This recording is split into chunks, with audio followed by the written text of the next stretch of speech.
Puji Tuhan, selamat sore Bapak Ibu jemaat Tuhan yang diberkati.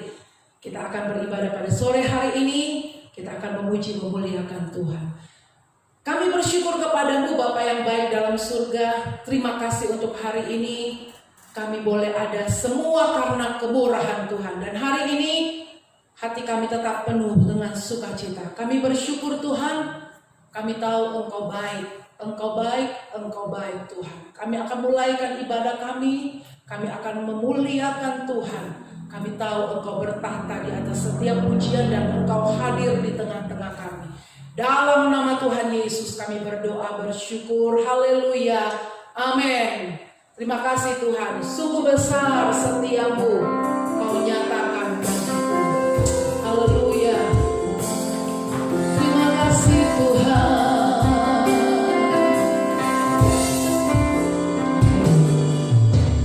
Sungguh besar setiamu, Kau nyatakan bagiku. Kau Bapa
Dia sumber segala-galanya.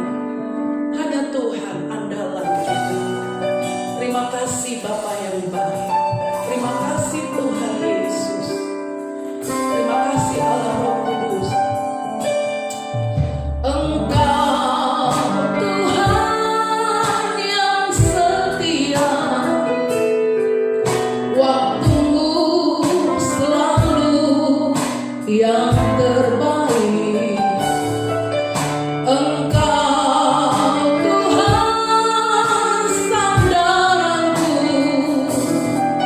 dan ku hanya kan berharap padamu. Engkau Tuhan yang setia. Engkau Tuhan yang setia, waktumu selalu yang terbaik. Engkau Tuhan sandaranku,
Haleluya, haleluya, haleluya.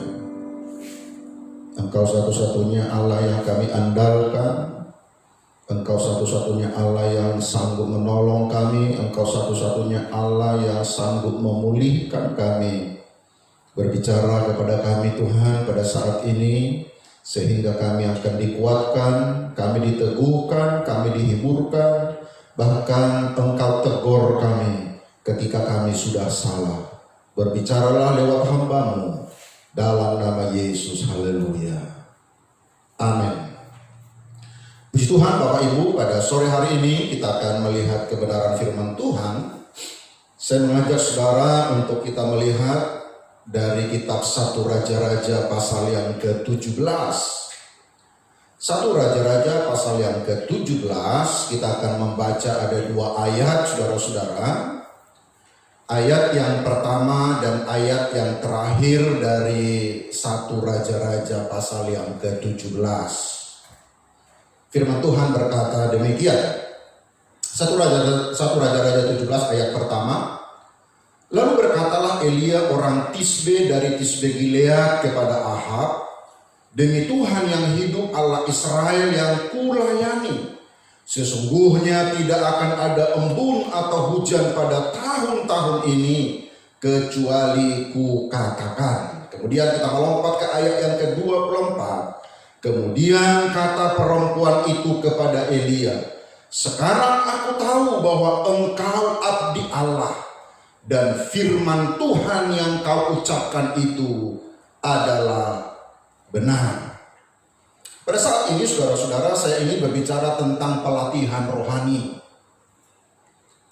Ada satu slogan yang berkata seperti ini saudara-saudara, bahwa pelaut hebat itu tidak dihasilkan oleh air laut yang tenang, tetapi seorang pelaut yang hebat itu dihasilkan dari gelombang, dari laut yang besar. Itu sebabnya saudara-saudara bahwa kita semua memerlukan pelatihan rohani. Nah, kalau kita perhatikan di dalam 1 Raja-Raja pasal yang ke-17, Bapak Ibu yang diberkati Tuhan, di sini kita akan melihat bahwa pelayanan daripada Nabi Elia itu muncul pada saat terendah, pada saat krisis rohani yang paling rendah di dalam kehidupan daripada bangsa Israel.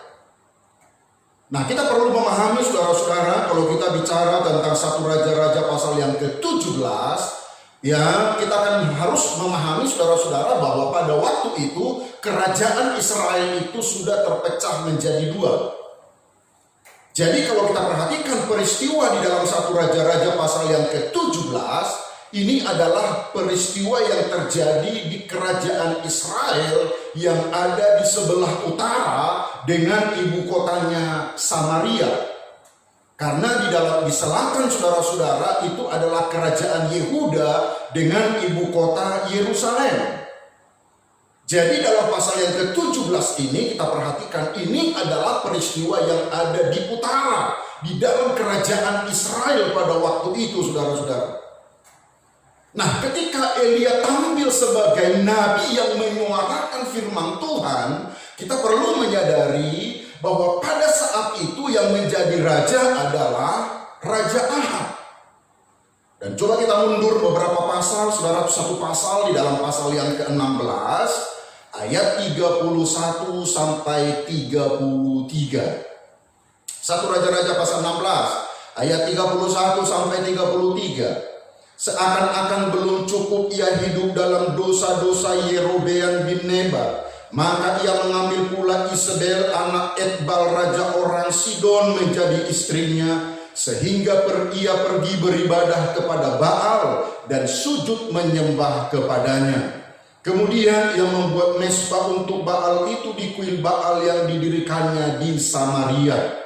Sesudah itu Ahab membuat patung Asyera, dan Ahab melanjutkan bertindak demikian sehingga ia menimbulkan sakit hati Tuhan Allah Israel lebih dari semua raja-raja Israel yang mendahuluinya.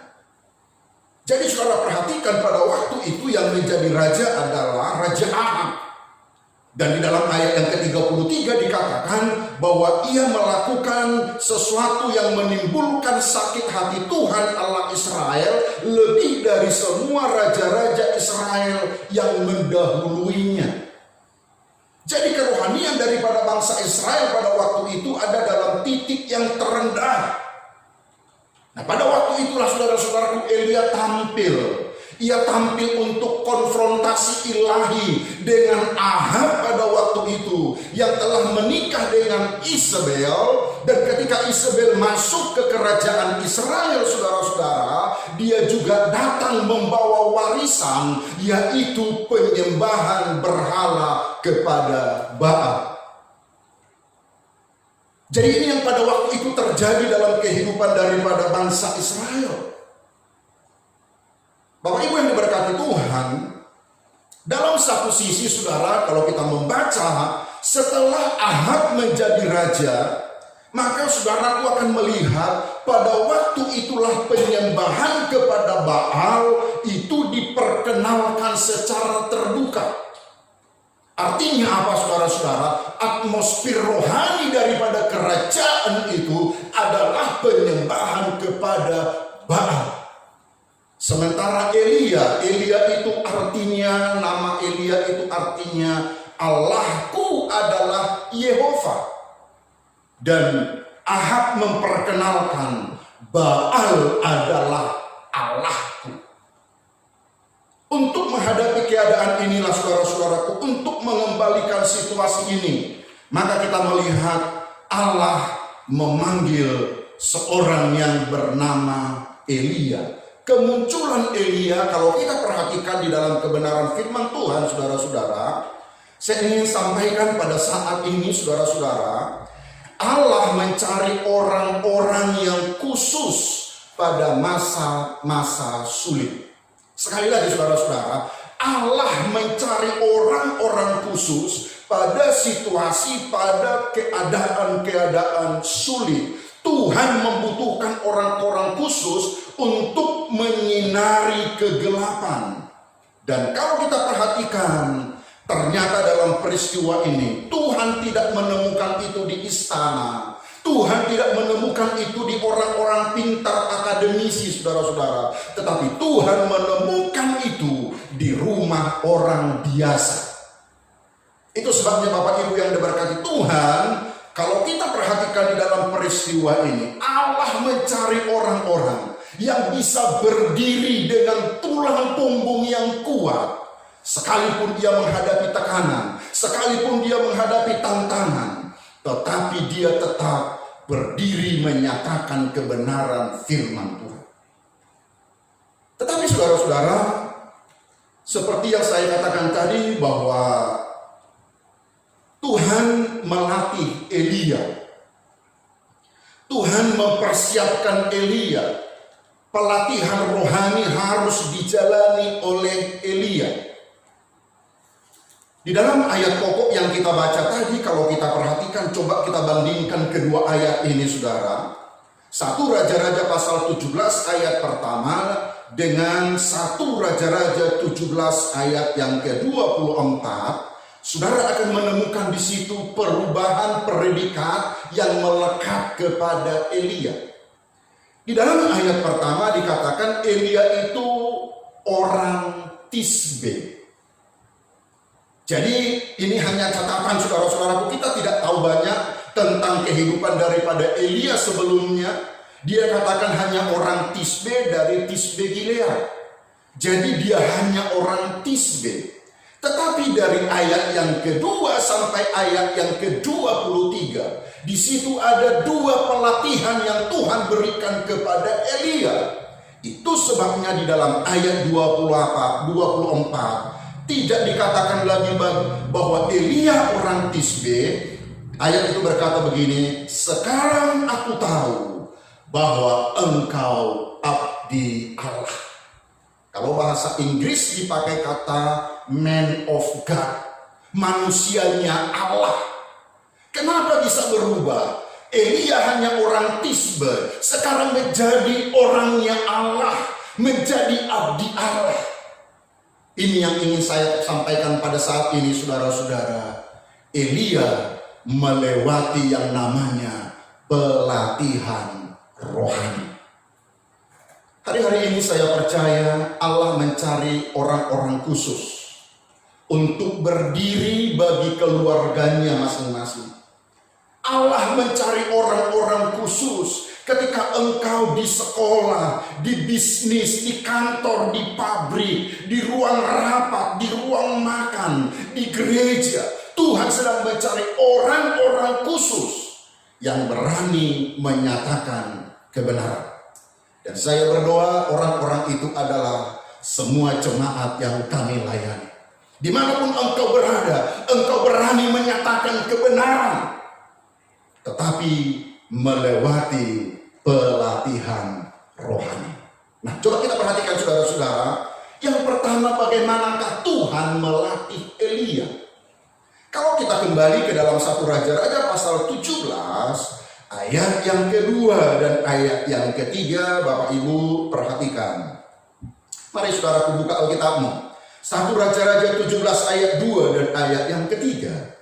Kemudian datanglah firman Tuhan kepadanya, pergilah dari sini, berjalanlah ke timur, dan bersembunyilah di tepi sungai Kerit, di sebelah timur sungai Yordan. Saudara-saudaraku, ketika Elia tampil memberitahukan bahwa tidak akan ada hujan lagi di tanah Israel, setelah peristiwa itu saudara-saudara, Tuhan langsung berkata di dalam ayat yang kedua, pergilah dari sini, berjalan ke timur, dan bersembunyilah.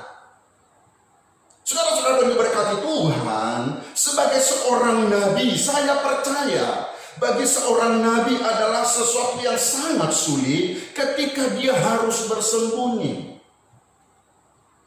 Bersembunyilah dalam ayat yang ketiga. Bersembunyilah. Dia sebenarnya bisa protes kepada Tuhan. Tuhan, aku ini seorang nabi. Tuhan, aku ini adalah harus ada di istana, harus ada di depan umum untuk memproklamirkan perkataan Tuhan. Karena nabi harus berbicara kepada umat. Tetapi perhatikan dulu baik-baik dalam peristiwa ini. Tuhan sedang melatih Elia. Tuhan katakan kepada Elia, bersembunyilah. Karena kita percaya Bapak Ibu yang diberkati Tuhan, ketika Elia pergi dan ke sebuah tempat yang bernama Sungai Kerit. Dalam bahasa Ibrani, kata bersembunyi itu dipakai kata sembunyikan dirimu secara rahasia. Sembunyikan dirimu secara rahasia. Di tepi Sungai Kerit, saudara-saudara, bukan waktu santai bagi Elia. Tetapi justru ketika dia ada di Sungai Kerit, disitulah waktu yang dia bangun bersama dengan Tuhan. Seseorang sedang dipersiapkan Tuhan. Kalau engkau punya waktu selalu bersama dengan Tuhan. Itu sebabnya sekali lagi Bapak Ibu yang diberkati Tuhan hari-hari ini. Ketika kita ada banyak waktu, pakailah itu waktumu bersama dengan Tuhan. Bukan waktu untuk bicara tentang santai secara rohani. Jangan saudara pakai waktu-waktu yang banyak ini untuk bersantai secara rohani. Tetapi pakailah waktu-waktu ini untuk bersama dengan Tuhan. Jangan abaikan hubungan pribadimu dengan Tuhan. Tuhan sedang mencari orang-orang khusus yang berani berdiri di tengah-tengah keluarga untuk menyatakan kebenaran. Nah, Bapak Ibu yang diberkati Tuhan, ada dua alasan mengapa Elia diperintahkan Tuhan menyembunyikan diri. Yang pertama adalah dia ingin melindungi Elia dari Ahab. Dan yang kedua, dia ingin melatihnya jadi abdi Allah. Seringkali saudara-saudaraku, di tempat-tempat kesendirianmu bersama dengan Tuhan Tuhan melatihmu sedemikian, bahkan engkau akan mengalami kepekaan rohani dengan firman, dengan suara Tuhan di dalam hidupmu. Ketika Elia ada di tepi sungai Kerit, saudara-saudara, itu bukan waktu dia untuk bersantai-santai, tetapi itulah yang dia pakai untuk membangun hubungan dengan Tuhan. Menarik sekali, saudara-saudara. Mungkin kita akan bisa bertanya begini, bagaimana bisa Elia hidup di tepi sungai Kerit? Jauh dari keramaian, bersembunyi dari keramaian, bersembunyi dari depan umum, bersembunyi dari sorot kamera, saudara-saudara. Bagaimana mungkin Elia bisa terpelihara? Bapak Ibu yang diberkati Tuhan, jemaat yang diberkati Tuhan, satu prinsip yang harus kita pegang. Ketika Allah memerintahkan, tetapi juga Allah sekaligus bertanggung jawab memelihara. Itu yang kita lihat dalam peristiwa ini. Perhatikan dulu saudara-saudara, di dalam ayatnya yang keempat. Ini ada perbekalan dari Tuhan kepada orang-orang yang berani, kepada orang-orang yang taat, kepada orang-orang yang melakukan firman Tuhan di tengah-tengah kesulitan sekalipun. Ini ada perbekalan dari Tuhan. Mari kita akan baca bersama-sama ayat yang keempat. Kita baca bersama-sama ayat yang keempat. 1, 2, 3. Engkau dapat minum dari sungai itu, dan burung-burung gagak telah kuperintahkan untuk memberi makan engkau di sana. Wow, haleluya saudara-saudara. Sekali lagi saudara-saudara, ketika Tuhan memerintahkan, maka Tuhan juga menyediakan perbekalan. Allah memberikan janji yang pasti, katakan amin. Allah berikan janji yang pasti. Kalau kita melihat di dalam ensiklopedia Alkitab, saudara akan menemukan bahwa gagak itu sebenarnya bagi orang Israel adalah binatang haram. Tapi ingat, ini bukan gagaknya yang dimakan oleh Elia, saudara. Hanya dipakai oleh Tuhan untuk mengantar makanan kepada Elia. Sesuatu yang sulit untuk kita pahami. Sesuatu yang tidak masuk akal. Kemudian juga dicatat bahwa burung gagak ini sebenarnya pemakan daging. Gagak ini juga adalah hewan yang rakus. Tetapi kita bisa melihat di sini cara kerja Allah itu tidak terselami. Sekali lagi saudara-saudara, bahwa Allah bekerja sedemikian rupa, tidak terselami, sulit dipahami, iya. Ketika Tuhan memerintahkan, maka Tuhan memberikan janji yang pasti. Nah, sekarang coba kita lihat saudara-saudara, respon daripada Elia itu di dalam ayat yang kelima. Ayat yang kelima kita akan baca bersama-sama. 1, 2, 3. Lalu ia pergi dan ia melakukan seperti firman Tuhan. Ia pergi dan diam di tepi sungai Kerit di sebelah timur sungai Yordan. Perhatikan dulu kata ini. Lalu ia pergi dan melakukan seperti firman Tuhan.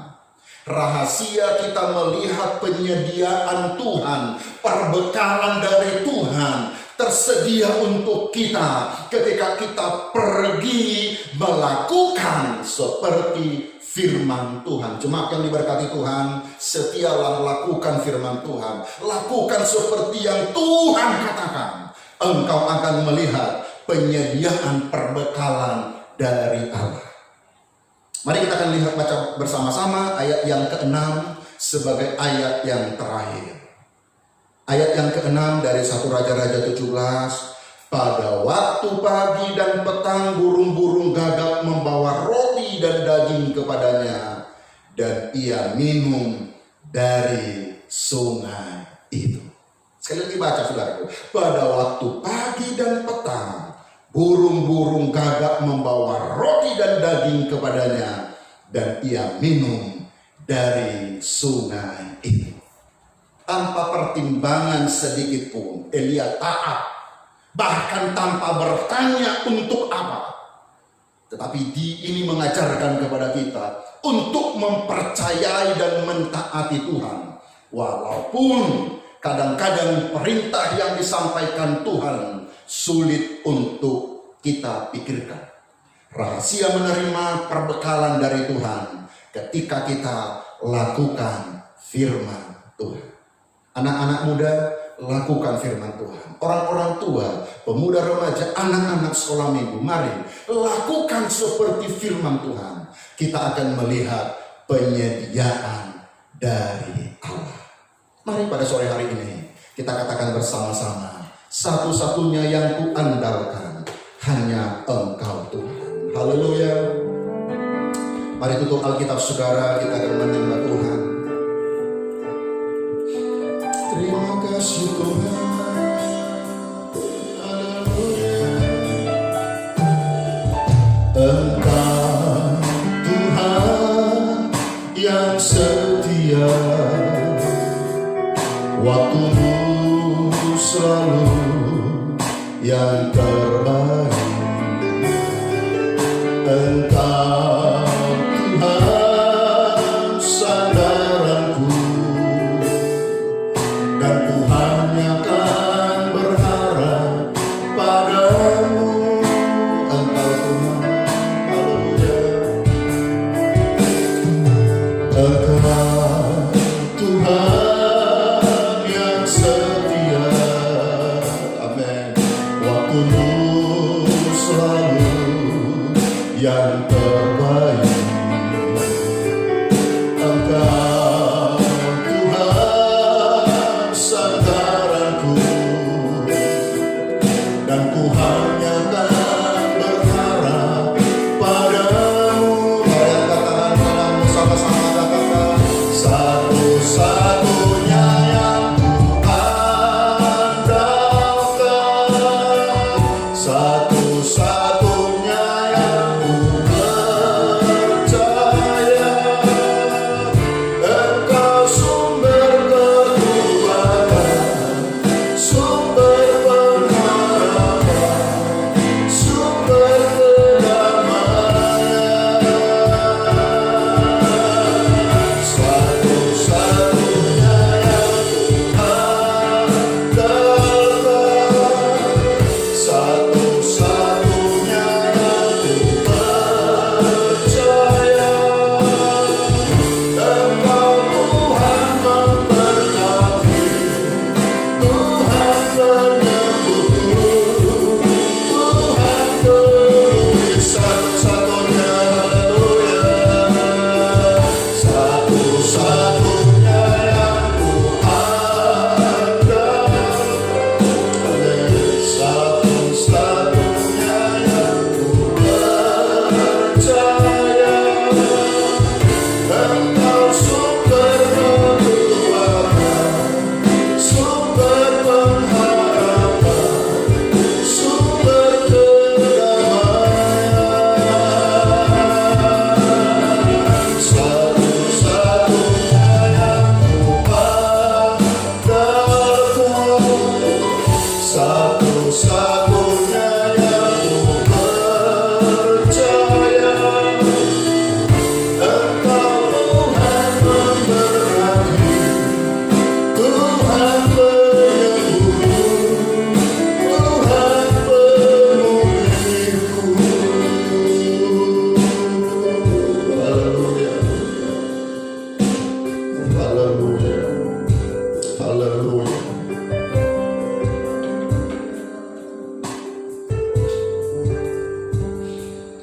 Hanya Engkau Tuhan yang kami andalkan dalam hidup kami. Engkau yang merencanakan semua yang terbaik. Bahkan di tengah-tengah situasi yang tidak menentu ini, Engkau sedang melatih kami untuk kami menjadi orang-orang percaya yang kuat, yang mengandalkan Tuhan, yang berharap kepada Tuhan. Hamba-Mu berdoa Tuhan, biarlah masa-masa sulit ini Setiap jemaatmu akan tetap melihat bahwa tangan Tuhan tidak pernah meninggalkan mereka. Engkau sedang melatih kami untuk menjadi jemaat yang kuat, kokoh, yang tidak tergoyahkan Tuhan. Lewat apapun yang terjadi, Engkau sedang melatih kami. Hamba-Mu berdoa pada sore hari ini Tuhan, kalau ada hal-hal yang sulit, bahkan yang tidak dimengerti oleh jemaat-Mu tentang situasi yang mereka hadapi, tetapi mereka tetap taat kepada firman-Mu, tetap setia kepada-Mu, melakukan perintah-Mu. Itu adalah kunci untuk kami melihat mujizat-mujizat Tuhan, sama seperti yang dialami oleh Elia. Berkati aktivitas jemaat Tuhan sepanjang minggu ini. Kalau mereka tetap bekerja berusaha di luar rumah, hamba-Mu berdoa, lindungi, tutup bungkus dengan kuasa darah-Mu, dan biarlah kami semua sepanjang minggu ini dapat melalui dengan pertolongan Tuhan. Yang lemah dikuatkan, yang sakit disembuhkan, dalam peperangan mengalami kemenangan. Terima kasih Bapa yang baik, kami bersyukur dan kami akan terima berkat Tuhan. Mari Bapak Ibu kita terima berkat Tuhan. Dan sekarang saudaraku, pulanglah dengan membawa berkat daripada Allah Bapa, kasih sayang daripada Tuhan kita Yesus Kristus, persekutuan Allah Roh Kudus tinggal menyertai kita dari saat ini sampai selama-lamanya. Yang diberkati Tuhan sama-sama katakan amin, amin, amin, amin, amin. Tuhan Yesus memberkati.